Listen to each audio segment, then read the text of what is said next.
I've already came out last week that I am in fact a firm no.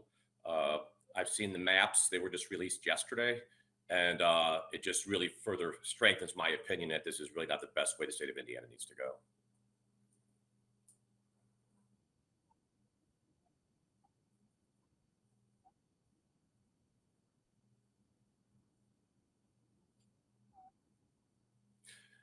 I think sometimes we confuse campaign rhetoric with the speech you use while you're actually in office, and while you get a little bit looser uh, leash, so to speak, during a campaign season, now is the time to govern.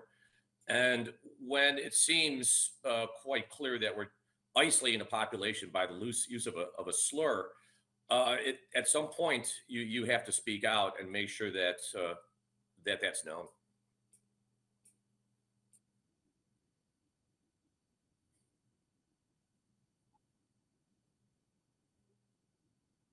Sure, I'm not going to say the word. It's the R word. People know what it is, and it's a word that's used to denigrate the intellectually disabled community. My own daughter, as I expressed in my post, has Down syndrome.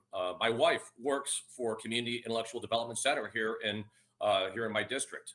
Matter of fact, she was able to secure a grant for that district, a bipartisan grant several years ago, and now, of course, the folks that are trying to push me to vote for this are now have turned their anger at her, unfortunately.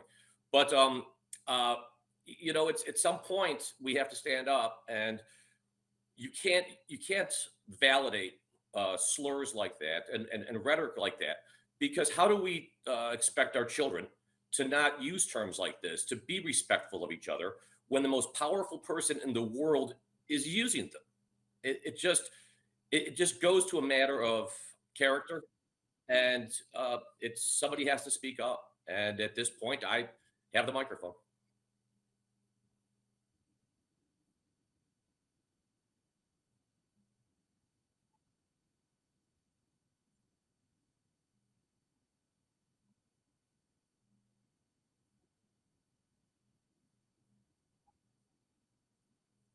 I spoke to leadership in the Senate yesterday. They understand how I feel about this. They know how strongly I advocate for this community and its population, and they're supportive. That they understand that it's an unmovable situation for me, and then they respect that.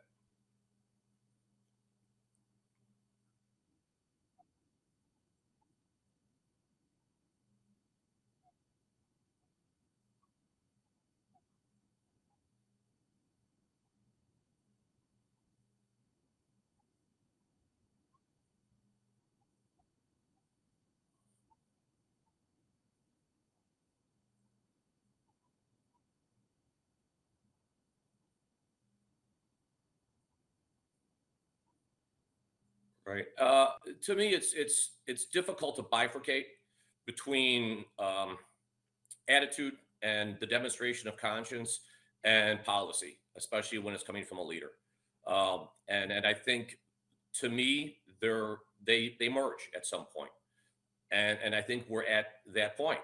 I don't agree with the redistricting as it is anyway. After seeing the maps, like I said, just yesterday, it further strengthens that resolve. But it's hard to split this into two even pieces, because to me they merge.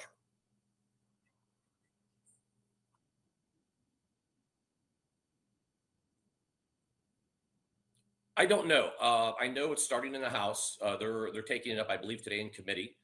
They will vote it by the end of the week. The Senate will convene next week, and that process will start all over again. I don't know.